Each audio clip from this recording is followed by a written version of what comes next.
Now when it comes to luxury premium sedans, well, the Mercedes-Benz E-Class is perhaps the best known car in the Indian market. And for the year 2024, it's got itself a heavy update. I've driven it for the day and here's what I think about it.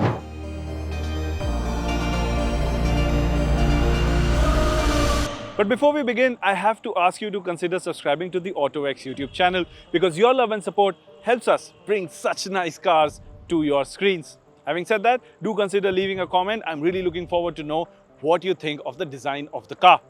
Having said that, let me get to it right away.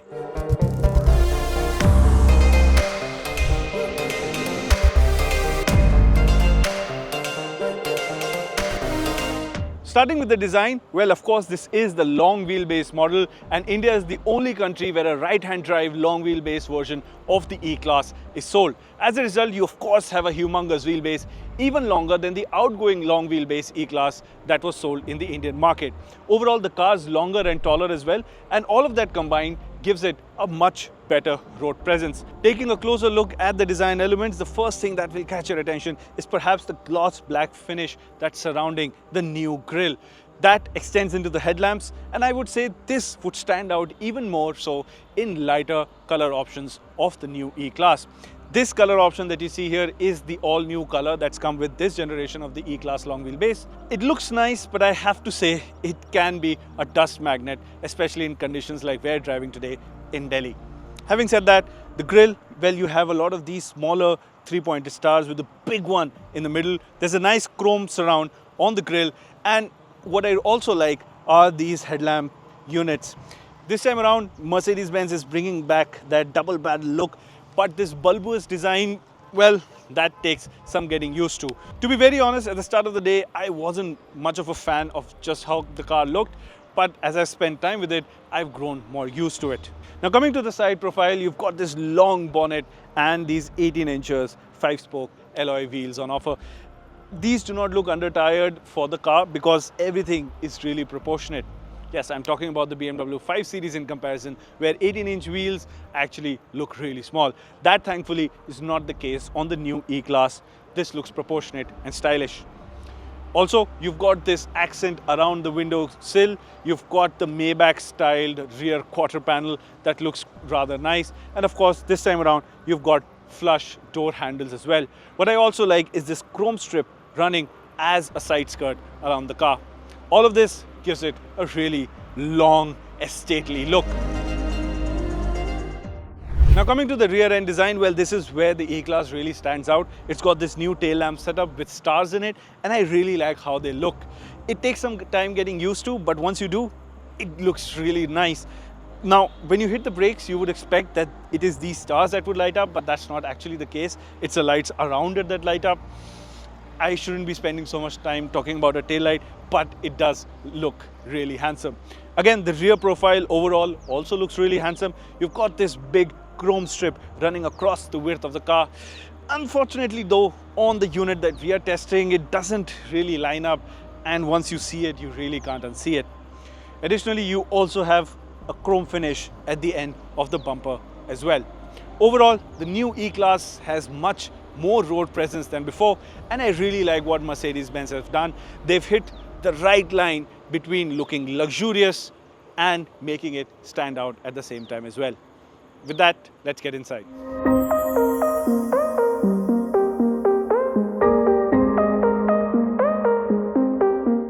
Now being inside the E-Class, well, this is where the party really is. This is where it sees the biggest update, and this is what its strong point is. The moment you enter, the first thing that you will notice is this large glass real estate on the dash. Unlike the S-Class and the flagship vehicles from Mercedes-Benz, it does not go seamlessly over to the instrument cluster as well, but I'll take this. This is still one of the best cabins you can buy in this segment. What this is Mercedes-Benz's super screen, not hyper, because hyper is the one where everything sits in flush. This one is the super screen, and what you get as part of it are 3 screens housed inside a single slab of glass. What you have is an all-digital driver's instrument cluster. This one is not a touchscreen, of course, but has crisp graphics, great display, easy to read, and different customization options as well. Next to it, in the middle, is the large touchscreen infotainment system with haptic feedback, OLED panel, again top-notch quality display and feedback. And additionally, this time around, even the passenger gets their own screen to see things like navigation, have their own media controls, and so on and so forth. All of this combined makes it look really premium. What I also really like is just the way how AC vents go around this panel and droop down. And interestingly, this time around, you can adjust the AC vents through the screen as well. Thankfully, that's not the only way to do so. You can also still adjust them manually, but it's still a neat party trick to show off to your friends. And speaking of showing off, well, you also have a selfie camera sitting on top of the dash. Why is there a selfie camera in a car? Well, I'm not rich enough to understand yet, but the idea is if you have an important Zoom or WebEx meeting, you can do that while seated in the car. But keep in mind, you cannot do that while driving the car. You'll have to be stationary. Maybe the idea is that your chauffeur is driving the car and you can take the meeting while being seated in the passenger seat, I guess, through the passenger screen. I don't know. However, if you've got all your friends and family inside the car, it will still make for a good photo opportunity.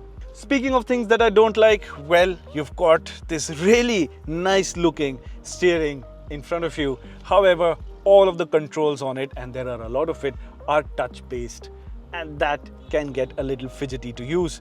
So that's something that I've never really gotten around to loving all out, but you get used to it after spending some time. The other thing that I'm not a big fan of are the controls to adjust your seat angle. They don't really move around. So if you are someone who's experienced the older E-Class where the buttons really move and let you know if you've really pressed a button or not, well, this is something you might not be a fan of. It doesn't really move. It's pressure based, I think. It's not very communicative, I would say. However, I have to say I'm nitpicking at this point. The cabin overall is fantastic. Everything is built well. Fit, finish, quality of materials used, everything is top notch.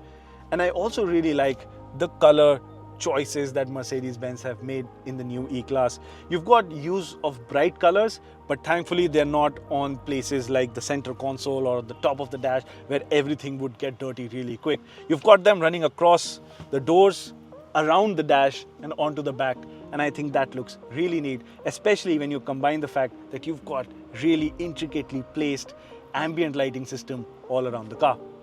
Other things, well, you've got nice pillows at the front, which unfortunately, as you can see, I have removed because I'm just not a fan of having pillows while driving. But if it is something you're into, you can have that for the front seats as well. But the real reason why you would want the new E-Class is for the experience that you get seated here, the boss seat, the rear seat, because this is where the E-Class really shines. Let me list out some of the reasons why this is the best experience in the segment. First and foremost, electrically operated blinds. Yes, that is something that you would expect in this segment, but keep in mind the new 5 Series does not get it. You've got electrically operated blinds for the windows, both of them at the back. You can also operate the rear blind through a button on the door, which is of course on both the doors at the back. And lastly, you also have blind for the rear quarter glass panel. However, that one has to be operated manually.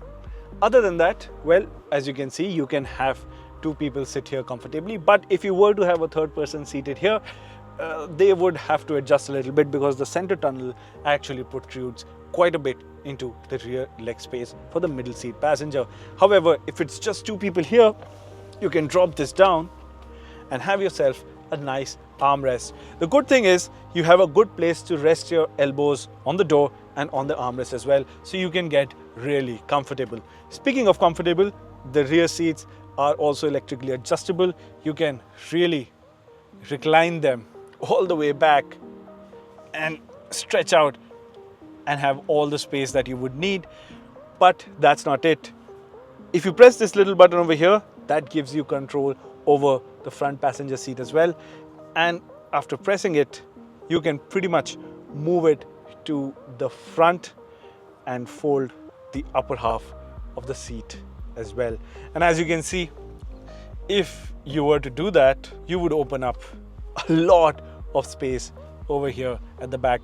It really is very similar to what you get in the Mercedes-Benz S-Class, although not as plush as that one, but it still is a very comfortable place to be in. Last but not the least, you also have this two-part panoramic sunroof up top, which lets in a lot of light into the cabin, giving you that sense of space. And of course, at the back here, almost everything that's around you is finished in bright color. So the light that enters the cabin and gives you the sense of space is really quite a lot. What I also appreciate is that the rear passengers get their own zones of climate. Yes, this car gets 4-zone climate control, and you also have a vent here on the B pillar on the inside as well. Talking about space, well, you have large door pockets all around the car. You have a large elbow box at the front, and even here at the back, you can open up space to keep your knickknacks. You also have a couple of USB-C ports. You have a slot over here which opens up for you to keep your phone. Everything has been taken care of. And of course, you've got these nice plush pillows, which are not so much of a bother, but a big value addition for the rear seat experience. Wrapping up the practicality quotient, we have to talk about the boot space on offer. You get a spare wheel that does eat up into a bit of a space, but overall, you still have plenty of space for your weekend getaways. A special mention has to be made to the sound experience that you get in the car. Of course, you've got the fancy Burmester sound system, and if you were seated at the front, you can also experience the 4D surround sound. Now, what's the 4th D that you get in this sound system? Well, that's the feeling of bass that you get through your seats, through your back, and that is quite an experience, and is something I would ask you to experience if you were to take this car out for a test drive. Also, here at the back, there are no screens. There are no screens mounted on the back of the front seats. There's no screen over here in the middle, and I don't mind that at all. I am not a fan of cars which have 7, 8, 10 screens in your face all the time. This one is pretty much as good as I would like it to be. There are some missing features, however. While the driver's seat gets memory function, the passenger seat does not. And both of the front seats do not get ventilation either, which in our books is a big miss. Thankfully, adding to the comfort quotient is the ability to electrically adjust the under-thigh support for passengers seated at the back.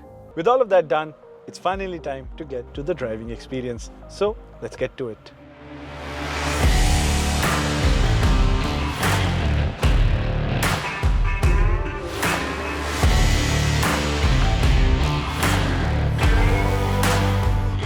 Before we get to the driving experience, let's talk about variants. You get the range-topping E450, then there's the E220D, which is the diesel version of the E-Class, and finally you have the variant we are driving, the E200, which is the most affordable of the lot and will set you back with an introductory price tag of 78.5 lakh rupees, ex-showroom of course. This comes with a 2-litre inline 4-cylinder engine that makes 204 horsepower and 320 Newton meters of torque, and comes connected to the tried and tested 9G-tronic automatic transmission, which sends power to the rear wheels.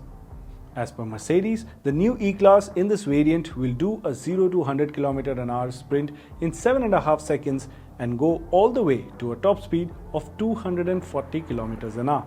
But these are the specs. How does it feel to drive? Well, to be honest, not all that different from the outgoing model, and I mean that in a good way. The E-Class was always an extremely refined and comfortable car to drive, and that continues to be the case. The difference this time is that there is a 48-volt mild hybrid system that's been given on board that gives you an extra push of 25 horsepower and up to 205 Newton meters of torque, which makes for a noticeable surge in power once you cross the 2000 RPM mark. It's still not a driver's car, to be honest, even though it has a very reactive chassis that makes for quick lane changes with ease and instills confidence. The best place to be, as expected, is at the back and being driven around in the E-Class. There's hardly any movement from the wheels and from bad roads that travels into the cabin, with only the large potholes making their presence felt. In short, the E-Class continues to be the benchmark when it comes to a relaxed, quiet and comfortable rear seat experience. So to sum it all up, the new E-Class really ups the value for money quotient. It was the benchmark of the segment, it was the car to beat, and I believe it still is. It only builds on its strengths, which is a fantastic cabin experience, a long feature list, and a rear seat experience that makes you long for it and makes you want to go out for a drive seated at the back once again. Overall, it continues to be the contender for the king of the segment. But of course, if you are a luxury sedan lover, you've also got the new BMW 5 Series out there in the market. Should we pit these two against each other? Well, let me know in the comments. As for the E-Class itself, well, it's a car that you simply cannot ignore.